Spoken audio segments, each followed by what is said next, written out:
الشعب في يوم ما كنتوا بتشرعوا القانون ما يسمى بقانون العزل.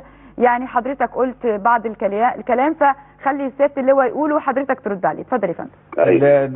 المستشار محمود الخضيري قال ان تذهب الشرعية القانونية الى الجحيم، وان احنا في شرعية ثورية، وان احنا هنعمل هذا القانون وهننزله، وان دول كانوا لازم يتقتلوا قبل ما يوم ما قامت الثورة. طيب اتفضل يا سيادة المستشار.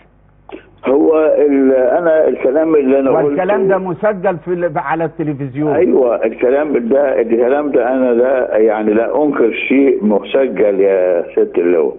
انا قلت ان نحن الان في ظل شرعية ثورية، والشرعية الثورية تطبق في وقت الثورة، ووقت الثورة لا تطبق فيها الشرعية العادية. وضربت مثال لذلك ان قلت ان رئيس وزراء انجلترا عندما حدثت الفوضى استعمل قوانين استثنائية، فالناس اعترضوا عليه، فقال لهم لتذهب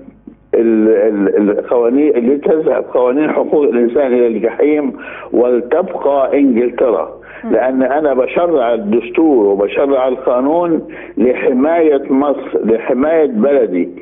خدت بال حضرتك؟ فأنا في هذه الأثناء أنا بعتبر سائر، والسائر يطبق قوانين ثورية. وإن إحنا أثناء الثورة لو إن إحنا كنا دخلنا على هؤلاء وقتلناهم ما كانش حد هيقدر يكلمنا، وفعلا ده كان ممكن يحدث.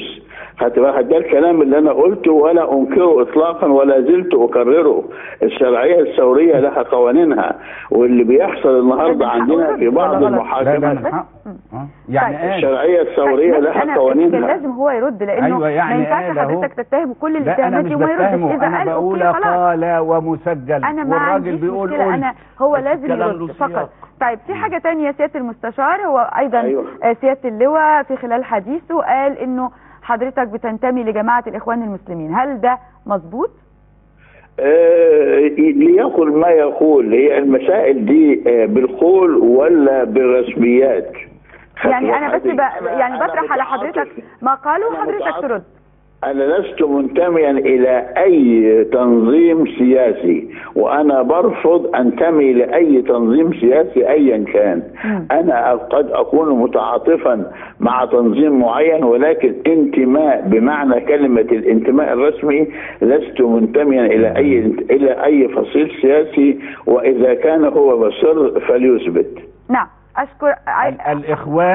الإخوان نوعين، إخوان مسجل ومحب الإخوان، وسعادة المستشار من محب الإخوان. على فكرة هي لم تعد تهمة، وأنا بقول أهو، أنا بقول هي مش تهمة، مش بقول تهمة، وهم اللي منجحينه في الانتخابات. الله يعني نقول الحقيقة.